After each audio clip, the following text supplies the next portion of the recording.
हा वरिष्ठ पातळीवरून झालेला निर्णय आहे आणि ज्या पद्धतीने या मतदारसंघामध्ये मैत्रीपूर्ण लढत होते, शेवटी कार्यकर्ता म्हणून जो लोकांच्या कसोटीवर खरा उतरेल आणि या ठिकाणचे जे उमेदवार आहेत, मग ते काँग्रेसचे असतील, राष्ट्रवादी काँग्रेस पार्टीचे असतील, BJPचे असतील किंवा इतर अन्य पक्षाचे अपक्ष असतील, या सर्व उमेदवारांमध्ये अनिलदादा सावंत हे सर्वात तरुण होतकरू आणि एक यशस्वी उद्योजक म्हणून त्यांच्याकडे पाहिलं जाते.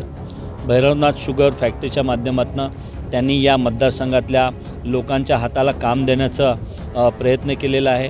त्यांनी अनेक लोकांना त्यांच्या पद्धतीने सामाजिक कार्याच्या माध्यमातून अनेक वेळा सर्वतोपरी आर्थिक असेल, सामाजिक असेल, शैक्षणिक असेल ती मदत केलेली आहे. त्याच्यामुळे एक विजन असलेला आणि लोकांना मदत करण्याची मानसिकता घेऊन या विधानसभेमध्ये उतरलेला हा तरुण चेहरा राष्ट्रवादी काँग्रेस पार्टीने उमेदवार म्हणून दिलेला आहे आणि आम्हाला विश्वास आहे या ठिकाणी तिरंगी लढत होऊ दे, चौरंगी लढत होऊ दे, या लढतीमध्ये अनिलदादा सावंत हे चांगल्या मताने निवडून येतील.